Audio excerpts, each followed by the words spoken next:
ለእኛ የምንሰማበት ስለዚህ ልቦና እነሱ የሚናገሩበት ቦታ አንድነት አምላካችን ያድለን። ቀጥታ ወደ ትምህርት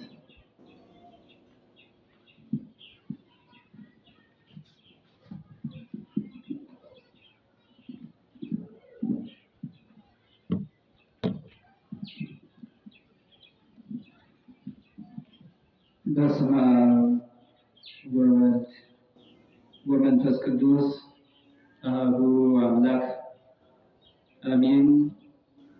ይትባረክ እግዚአብሔር ዘወለደነ በብዛ ምሕረቱ በቸርነቱ በይቅርታው ብዛት የወለደን የአባቶቻችን አምላክ እግዚአብሔር ስሙ የተመሰገነ ይሁን። አትለየውምና እናቱ እናታችን ንጽሕተ ንጹሐን ቅድስተ ቅዱሳን ድንግል ማርያም ስሟ የተመሰገነ ይሁን። እንደ እግዚአብሔር መልካም ፈቃድ ቀሪውን ጊዜ የምንማማር ይሆናልና የአባቶቻችን አምላክ ሁላችን እንዲመክረን የእርሱ መልካም ፈቃድ ሆነልን። እንደ እግዚአብሔር መልካም ፈቃድ የምንማማርበት የትምህርታችን ርዕስ የሚሆነው በመዝሙረ ዳዊት መዝሙር 149 ቁጥር 4 እስከ 5 የሚገኘው ኃይለ ቃል አለ። ወያኔሎሙ ለየዋሃን በአድኅኖቱ ወይትሜክሩ ጻድቃን በክብሩ ወይታሰዩ በዲበ ምስካቢሆሙ የሚል ርዕስ ነው። ይህ ኃይለ ቃል በዛሬው ዕለት ከወንጌል ክፍል፣ ከጸሎት ክፍል፣ ከምስጋና ክፍል ገብቶ ሲመሰገን የቆየ የጸሎት ክፍል ነው እና ይህንን ስንተረጉመው ወያኔሎሙ ለየዋሃን በአድኅኖቱ የዋሃንን በማዳኑ ከፍ ከፍ ያደርጋቸዋል ይላል። የዋሃንን በማዳኑ ከፍ ከፍ ያደርጋቸዋል። ወይትፌሱ ጻድቃን በክብሩ ጻድቃንም በክብራቸው ከፍ ከፍ ያደርጋቸዋል። ወይታሰዩ በዲበ ምስካቢሆሙ በአልጋቸው በመኝታቸውም ደስታ አለ ይላል ነቢየ እግዚአብሔር ልበ አምላክ ዳዊት። እንግዲህ ይህንን ስናነሳ በዛሬው ዕለት ታላቅ የሆነ እግዚአብሔር አምላክ ገቢረ ተአምራት የሰራለት እግዚአብሔር አምላክ በእርሱ ላይ አድሮ ብዙ ስራ የሰራበት ቅዱስ ሚናስ በዛሬው ዕለት ታስቦ ይውላል እና ይህን ቅዱስ ሚናስን ስናይ መሪወጽ በሚባል ሀገር የሚኖር ሰው ነው። በዚህም ሀገር ሲኖር ደግሞ ይህ ቅዱስ ሚናስ ባረፈበት ቦታ ብዙ ገቢረ ተአምራት ተደርጓል። እንዲሁም እንዲህ ነው የሚለው የቅዱስ ሚናስ ሥጋ ተሰውሮ ይኖር ነበር ይላል እና የቅዱስ ሚናስ ሥጋ ተሰውሮ ሲኖር ጌታችን አምላካችን ኢየሱስ ክርስቶስ ሊገልጠው በወደደ ጊዜ ምክንያት አደረገ። መቼም እግዚአብሔር አምላካችን የሚገልጥበት ጊዜ አለ፣ የሚሰውርበት ጊዜ አለ፣ ስራውን የሚሰራበት ጊዜ አለ፣ ዝም የሚልበት ጊዜ አለ። እግዚአብሔር እንደ ሰው አይቸኩልም። እግዚአብሔር እንደ ሰው ፈጥኖ አይናገርም። የማያደርገውንም እግዚአብሔር አያደርግም። እግዚአብሔር ጊዜ አለው። ለዚያም ነቢየ እግዚአብሔር ልበ አምላክ ዳዊት ሲናገር ጊዜ ገቢር ለእግዚአብሔር፣ እግዚአብሔር ስራውን የሚሰራበት ጊዜ አለው አለ። የታመመ ሰው የሚፈወስበት ጊዜ አለው። ያጣ የሚያገኝበት ጊዜ አለው። የተራበ የሚጠግብበት ጊዜ አለ። የተሰደደ የሚመለስበት ጊዜ አለ። የወደቀ የሚነሳበት ጊዜ አለው። ተስፋ የቆረጠ የሚጽናናበት ጊዜ አለው። ሐዘንተኛ ከሐዘኑ የሚወጣበት ጊዜ አለው። እግዚአብሔር ስራውን የሚሰራበት ጊዜ አለውና እና እግዚአብሔር አምላካችን ሊገልጠው በወደደ ጊዜ ከብዙ ዘመናት ተሰውሮ ከኖረ በኋላ ይሁን እንዲህ ነው እና የቅዱስ ሚናስ ሥጋው ተዳፍኖ ተቀብሮ በሚኖርበት ኮረብታ አቅራቢያ በጎችን የሚያረባ አንድ ሰው ነበረ ይላል። በጎችን የሚያረባ በጎችን የሚጠብቅ ሰው አንድ ሰው ነበረ። እንደው እኔ ከሚገርመኝ እግዚአብሔር አምላክ በበግ ጠባቂዎች ብዙ የሰራው ስራ አለ። በሙሴ ላይ አድሮ የሰራው ስራ አለ። በያዕቆብ ላይ አድሮ የሰራው ስራ አለ። በዳዊት ላይ አድሮ የሰራው ስራ አለ። በአባታችን በአቡነ ሀብተ ማርያም ላይ አድሮ የሰራው ስራ አለ። የሚገርማችሁ ብዙዎችን ሰዎች ስናይ ከበግ ጠባቂነት ከፍ ብለው ተመርጠዋል። ያዕቆብ በግ ነበር የሚጠብቅ፣ ከበግ ጠባቂነት አነሳና እግዚአብሔር አምላክ የእስራኤል አባት አድርጎ የ12ቱ ነገድ እስራኤል ብሎ ሰየመው። በያዕቆብ ላይ እግዚአብሔር አምላክ ስራ ሰርቷል። ከያዕቆብ ጋር እግዚአብሔር ሲታገል ያድር ነበረ። ያዕቆብ እግዚአብሔርን ካልባረከኝ አልለቅም የሚለው ነበረ። መድኃኒዓለም ሁላችን ይባርከን እና በግ ጠባቂ ማለት ትልቅ ክብር ያለው ሰው ነው። ሙሴን ስናነሳ በጎቹን ይጠብቅበት ከነበረው የእግዚአብሔር መልአክ ይላል። ሐመልማል ከነበልባል ተዋህዶ እሳቱ ቅጠሉን ሳያቃጥለው ቅጠሉ ደግሞ እሳቱን ሳያጠፋው ሁለቱ በአንድ ላይ ተዋህዶ የእግዚአብሔር መልአክ አየ። ሙሴም ወቀርበ ይጠይቁ ያን ይረዳ ዘንድ ወደ ተራራው ወጣ፣ ወደ ደብረ ሲና ተራራ ወጣ። በዚያን ሰዓት ለሙሴ እግዚአብሔር አምላክ ምን አለው? ናፈኑከ ሀበ ሕዝበ እስራኤል፣ ወደ ወገኖች ወደ እስራኤል ልካለሁ። እስራኤልን ከመከራ እስራኤልን ከባርነት እስራኤልን ከልቅሶ ታወጣ ዘንድ ይሸኛለሁ አለና ሙሴም ወደ ግብፅ ላከው ከበግ ጠባቂነት። ሙሴም በጎቹን ከተወ በኋላ ከዚያም በኋላ ወደ ግብፅ ወረደ። በግብፅ መካከል ብዙ ገቢረ ተአምራት አደረገ። ከዚያም በኋላ እስራኤልን አወጣ። የኤርትራ ባሕር ከፈለ፣ መና ከሰማይ ወረደ፣ ውሃ ከጥንጫ ፈለቀ። ቀን በደመና ሌት በብርሃን ይመራ ነበር። ይሄ በምንድን ነው ካላችሁ ከበግ ጠባቂነት አንስቶ ነው። ቅዱስ ዳዊትንም ስናይ በግ ጠባቂ ሳለ እግዚአብሔር አምላክ ለእስራኤል ንጉሥ አድርጎ መረጠው። እንደውም እንዲህ ይላል፣ መኑ ነገሮ ለእግዚእ፣ ለጌታዬ ማን ነገረው? ውእቱ ሰማኒ፣ እግዚአብሔር ሰማኝ። ወነሳኒ ማባጋዌ፣ ከበግ ጠባቂነትም ከፍ ከፍ አደረገኝ። ወቀባኒ ቅባ ቅዱስ፣ ቅዱስ የሆነውን ክቡር የሆነውን ቅባትም ቀባኝ።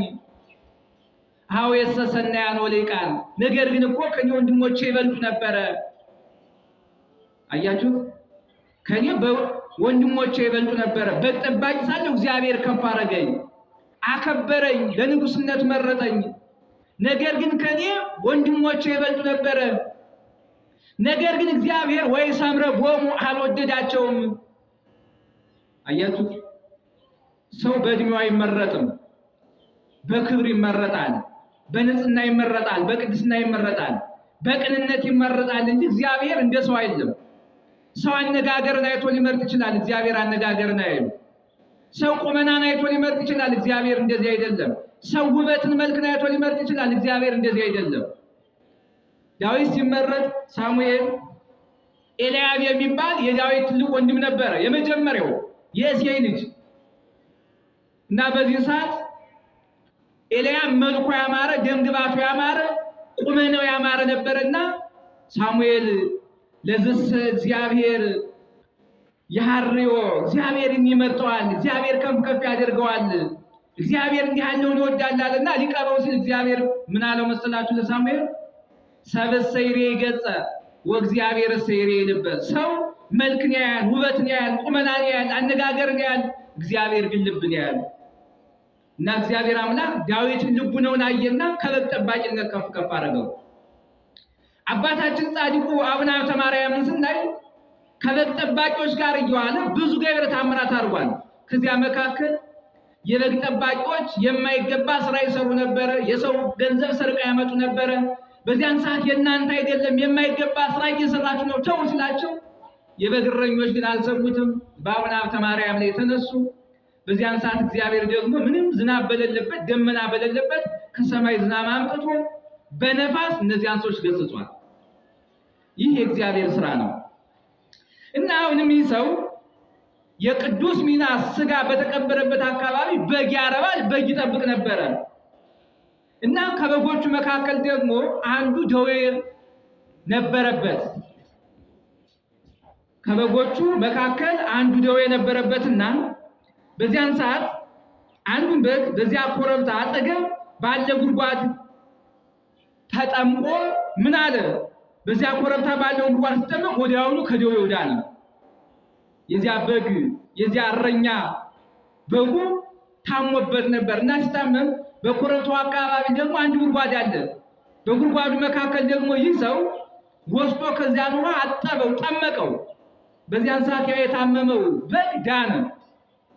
ከዚያ በኋላ እረኛ ያ በግ እንደዳነ ሲያይ ከዚያ መካከል ደግሞ ሌሎች ታመውበት ነበርና እነዚያን ሁሉ እየሰበሰበ እያመጣ በሁሉን አስጠመቀ፣ ዳኑ።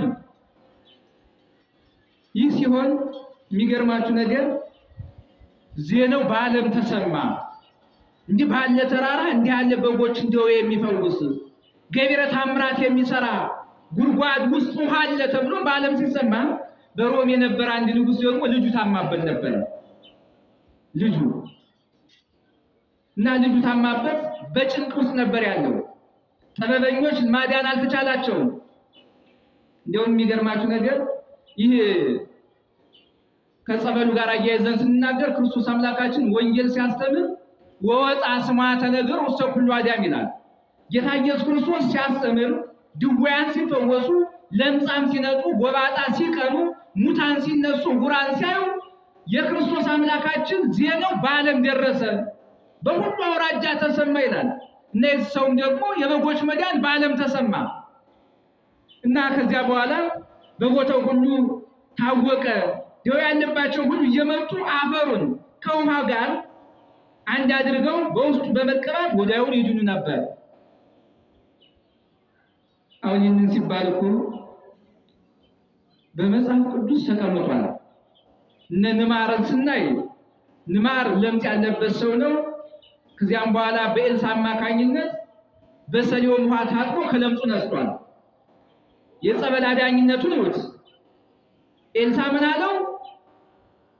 ወደዚህ ወንዝ ውረድና ከደዌ ትፈወሳለህ፣ ከለምጽ ትነጻለህ ሲለው ንማር እንዲህ አለ፣ በውሃማ ቢሆን በአብናና ፋርፋ የሚባሉ በአካባቢ ትልቅ ወንዞች ነበሩ፣ በእነዚያ ታጥቤ ድን ነበረ አለ። አይቻልም ግን በወንዝ ብዛት እግዚአብሔር አይፈውስም። በአካባቢ ወንዝ ያለ ብሎም አይፈወስም። መፈወስ አይችልም፣ የሚፈወስበት ቦታ አለው።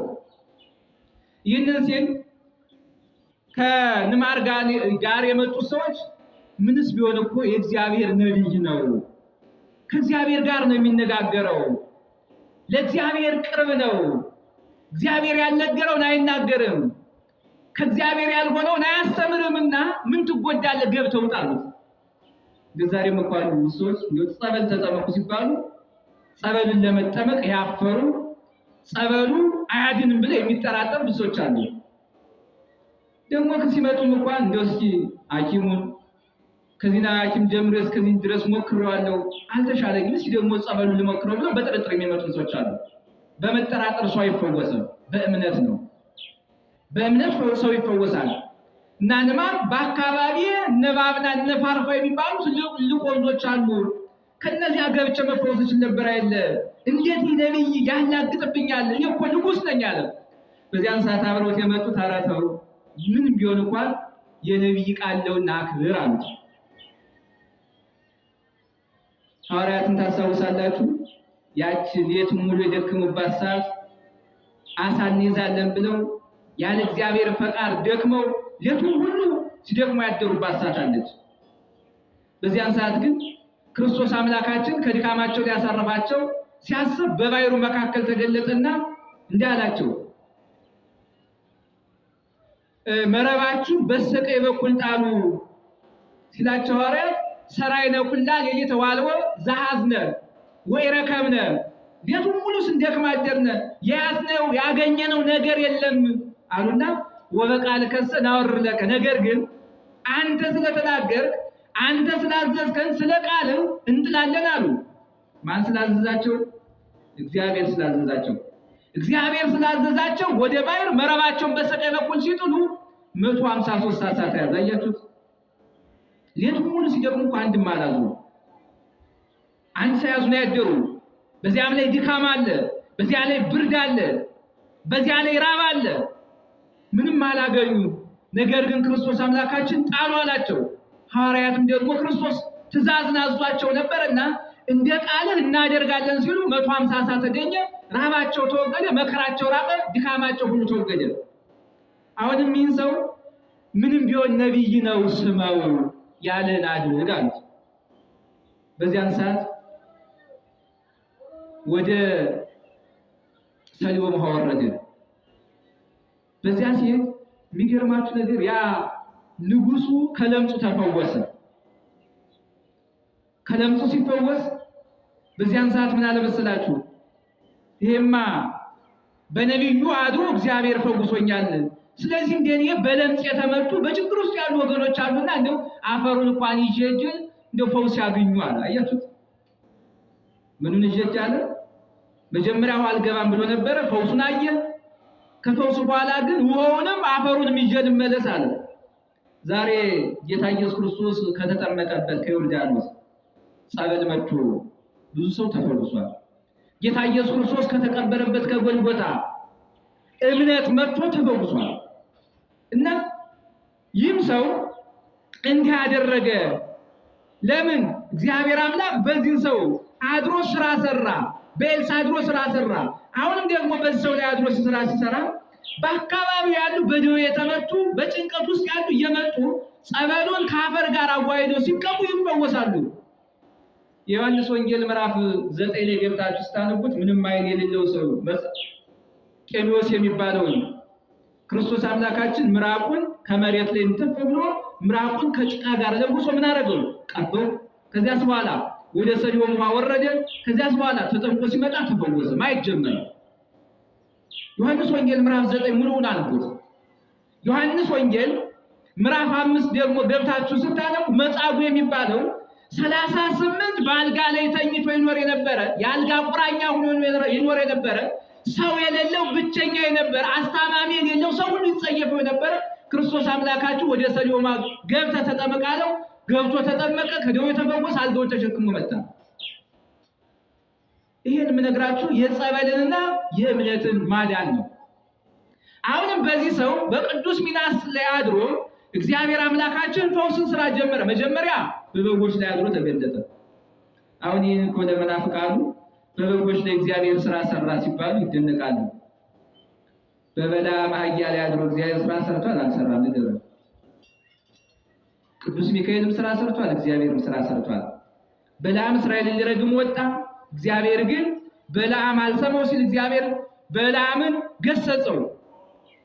አህያዋ የእግዚአብሔርን መልአክ አይታ ፊት ለፊት ስትቆም በለዓም ግን ይደበድባት ያቆስላል ነበር። በጨረሻ ግን መሄድም መመለስም በማችልበት ጠባብ በሆነ ቦታ ወስዳ በለዓም እግሩን ላጠችው። ከዚያም በኋላ ሰይፍ ባገኝ አንገትሽን በቆረኩሽ፣ ጦር ባገኝ በወጋሁሽ እያለ እንትን ሲል መጨረሻ ላይ ድምፅ አውጥታ እንደ ሰው ተናገረች። ከፊት ያለውን ሰይፍ አታይም ወይ? ከፊት የቆመውን አትመለከትም ወይ? እኔ እኮ ወድጄ የለም ከሕፃንነቴ ጀምሬ አገለግልህ እታዘዝህ የነበርኩ ሰው ነኝ፣ የነበርኩ አገልጋይ አህያ ነኝ። ነገር ግን በፊቴ እኮ ሰይፍ ተመዞ ቁሟል፣ የእግዚአብሔር መልአክ ቁሟል አለችው። የእግዚአብሔር መልአክ በዚህ ሰዓት በለዓምን ምን አለው መሰላችሁ? እስመ ኢኮነት ርትዕተ ፍኖትከ በቅድሜ፣ መንገድህ በፊቴ ጠማማ ናትና የቀናች አይደለችምና እቋቋም ዘንድ መጣሁ ብሎ የእግዚአብሔር መልአክ ለበለዓም ተገለጸለት። አሁን በማን ላይ? በአህያዋ ላይ አድሮ። ከዚያም ባለፈ ክርስቶስ አምላካችን የቢታንያ ድንጋይ ተነስተው ሆሳዕና በአርያም ለወልደ ዳዊት ቡሩክ ዘይመጽእ በስመ እግዚአብሔር ብለው አመስግነዋል። ይሄ ወንጌል እያለ ነው። ነቢየ እግዚአብሔር ልበ አምላክ ዳዊት ክርስቶስ በተጠመቀ ጊዜ ባሕርኒ ርየት ወጎየት፣ ባሕሯ ክርስቶስን አይታ ሸሸች። አድባር አንፈራጹ ከማራጊት፣ ተራሮች ደግሞ እንደ ጊደር ዘለሉ ብሎ ወንጌል መስክሯል፣ መጽሐፍ መስክሯል። ይሄ የእግዚአብሔር ስራ ነው እና በሰው በጎች ላይ አድሮ እግዚአብሔር የፈውስ ስራ ሰራ። ይህ ሰው ደግሞ በጎችን ሁሉ ከበሽታቸው እንዲድኑ አደረገ። ከዚያም በኋላ በአካባቢው ተሰማ። የአካባቢው ሰዎች ደግሞ የታመሙ የተጨነቁ በመከራ ውስጥ ያሉ ወደዚህ መጡና ምን አረጉ? ሁሉም ከውሃው እንዲሁም ደግሞ ካፈሩ አድርገው በውስጥ በመቀባት ሰውነታቸውን ወዲያውኑ ይድኑ ነበር። ምክንያቱ ግን አላወቁትም ነበር ይላል። እየሰማችሁ ነው? እንደው እኔ ቆይ ልንገራችሁ። ዳው ጸበሉ ሲፈውሳችሁ የጸበሉን ማዳን እንዴት እንደሆነ ታውቁታላችሁ? አይታወቅም አይደል? እግዚአብሔር በውስጥ የሆነ ስራ ትሰራላችሁ፣ እንዴት እንደሰራላችሁ አታውቁትም። እና እነዚህ ሰዎች ይፈወሳሉ። የተፈወሱት በዚህ ምክንያት ነው። እና ግን በውስጥ ምን እንዳለ ደግሞ ያውቁም። ተራራው አካባቢ ምን እንደተቀበረ ምን እንዳለ ያውቁም ነበር። በዚህ ሰዓት የሚገርማችሁ ነገር ይሄ በጠባቂው ወሬው በሮም ንጉሥ ዘንድ ተሰማ። የሚገርማችሁ ነገር በሮም ንጉሥ ዘንድ ሲሰማ ለንጉሱ የቁስል ደዌ የታመመች አንድ ልጅ ነበረችው። የቁስል ደዌ የታመመች። በዚህ ሰዓት ንጉሱ እንዲህ አለ፣ ጠባቂውን ወዳለበት ሰዎችን ላከ። እነርሱም በጎች እንደ አዳናቸው እንዴት እንደሆኑ ነገሩት። እርሷም ወደዚያ አመጣት። በዚያን ሰዓት ይህች ሴት ተፈወሰች። በዚያን ጊዜ በዚያ ቦታ ፈውስ የሚደረግበት ምክንያት ይታወቅ ዘንድ እግዚአብሔር አምላክ ወደደ። ይህች ሴትን ደግሞ ምን አይነት ፈውስ እንዳለ እግዚአብሔር ያመለክታት ዘንድ እግዚአብሔር ጠየቀችው።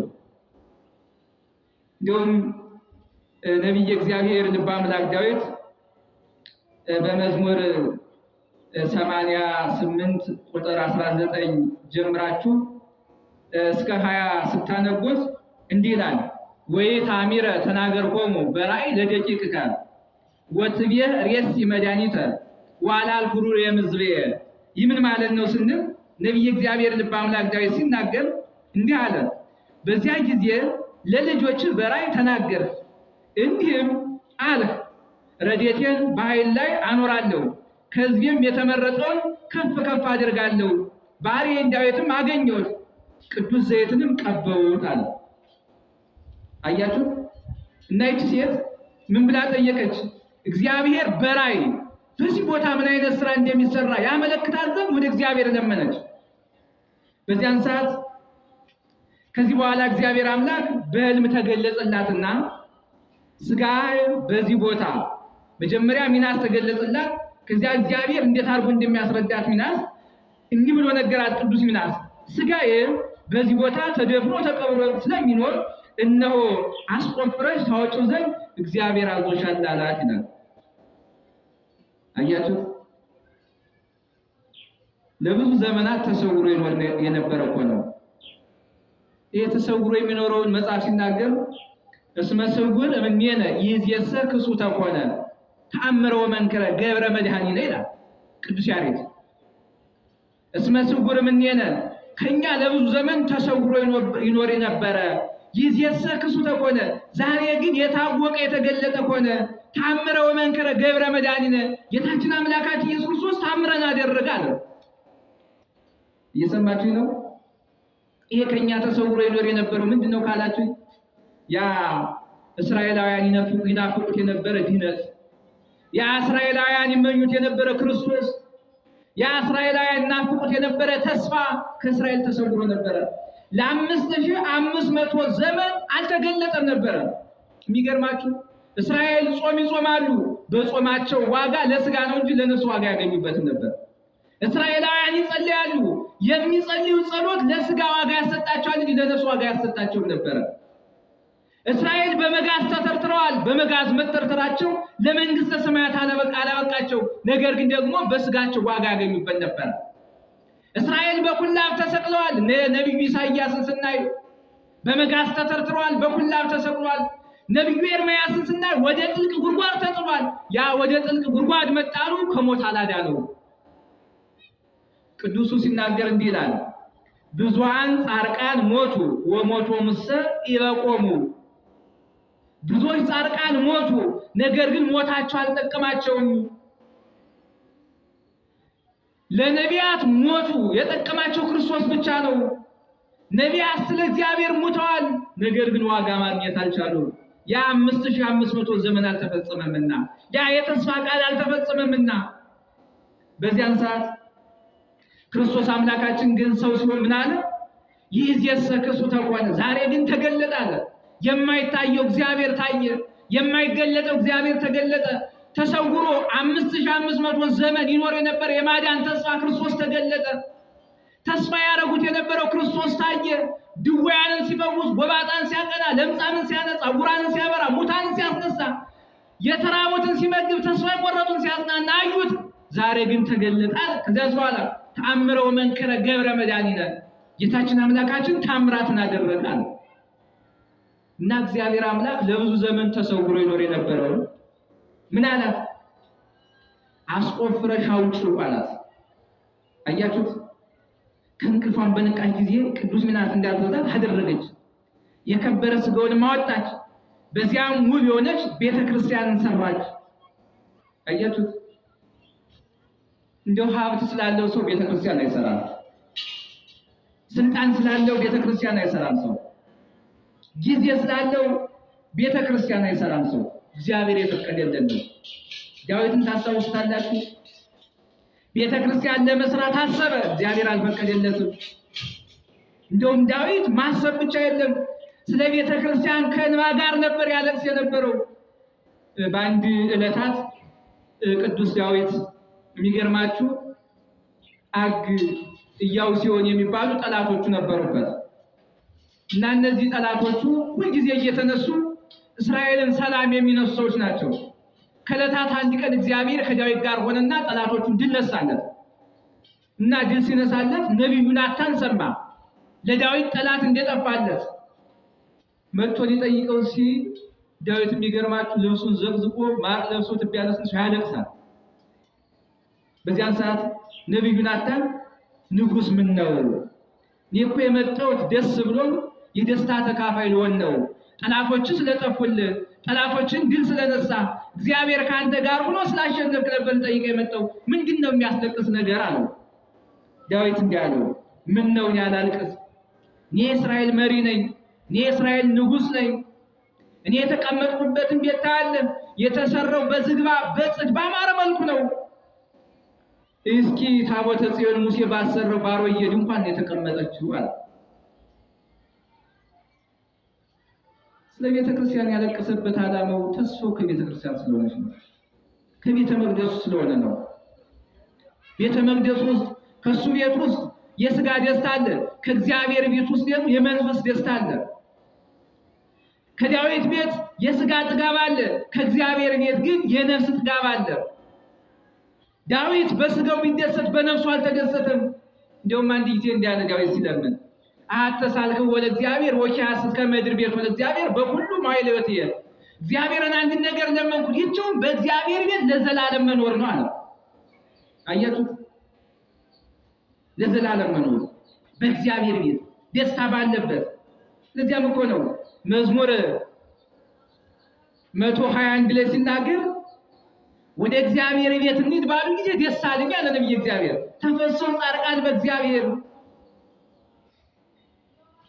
ጻድቃን በእግዚአብሔር ደስ ይላቸዋል። ጻድቃን ወደ እግዚአብሔር ቤት መሄድ ደስ ይላቸዋል። አያችሁት? እና ምን አለ? ወደ እግዚአብሔር ቤት እንሂድ ባሉ ጊዜ ደስ አለኝ። ደስታው ከእግዚአብሔር ቤት ስለሆነ።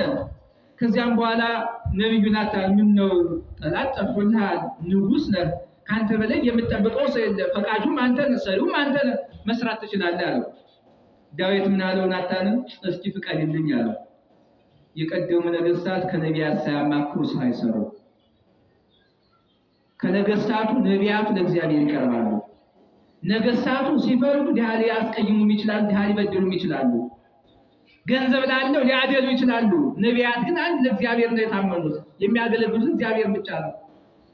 ፍቀድልኝ ሲል ነቢዩ ናታንም እግዚአብሔር እኮ መቼም የዳዊትን ነገር አይጠላበትም፣ ፈቅጄልሃለሁ አለው። ዳዊት ግን ምን አለ መሰላችሁ? ይህስ በአንተም በእኔም አይሆንም፣ ፈቃዱ ከእግዚአብሔር ነውና ሱባኤ እንግባ።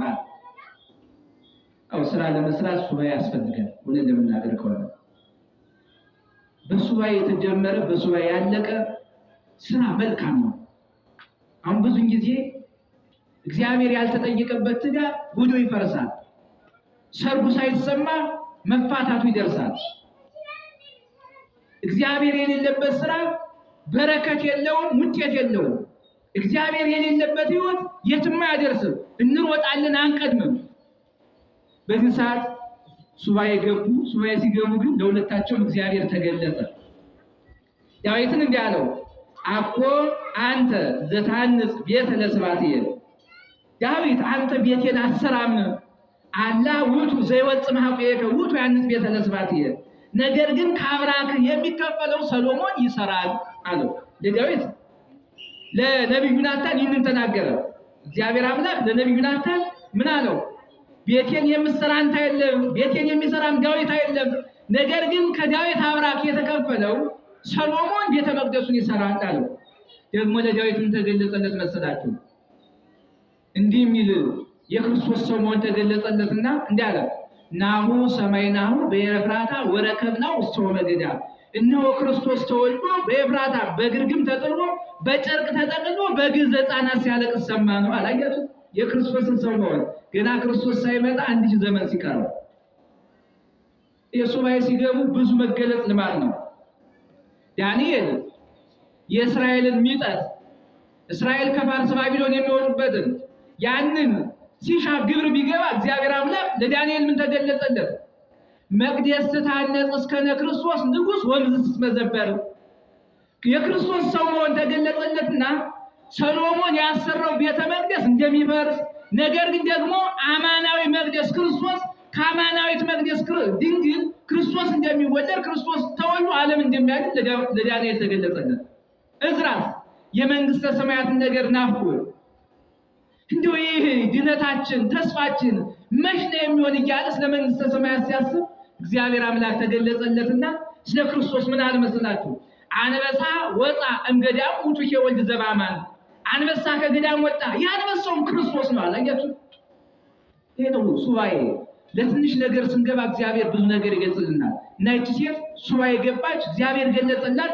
ከዚያም በኋላ የቅዱስን ሚናስ ቤተክርስቲያን አሰርታ በዛሬው ዕለት ያከበረችበት፣ ቅዱስ ሚናስም ታምራቱን የገለጠበት፣ በዚህ ቦታ ድንቆሮች ይሰሙ እንደነበረ፣ ድውያን ይፈወሱ እንደነበረ፣ ጎባጦች ይቀኑ እንደነበረ፣ ሙታን ይነሱ እንደነበረ ታሪኩ ያስቀምጣልና ነቢየ እግዚአብሔር ልበ አምላክ ዳዊት ምን አለ? ጻድቃን በክብራቸው ይመካሉ፣ ያከብራቸው እግዚአብሔር። ለዚያም ነው ሐዋርያው ቅዱስ ጳውሎስ ሲናገር እግዚአብሔር ይጠራል፣ እግዚአብሔር ይመርጣል፣ እግዚአብሔር ያከብራል፣ ያከበረውን እግዚአብሔር ያጸድቃል፣ ማን ይቃወማል ብሏልና። ስለዚህ እግዚአብሔር ያከበረው ቅዱስ ሚናስ በዛሬው ዕለት ትልቅ ገቢረ ተአምራት እንደሰራ ታሪኩ ያስቀምጣልና የቅዱስ ሚናስ ጸሎት በረከቱ ከሁላችን ጋር ይሁን። ይህንን ርዕስ አንስቶ የመከረን ያስተማረን የአባቶቻችን አምላክ የተመሰገነ ይሁን። ሁላችን እንነሳ።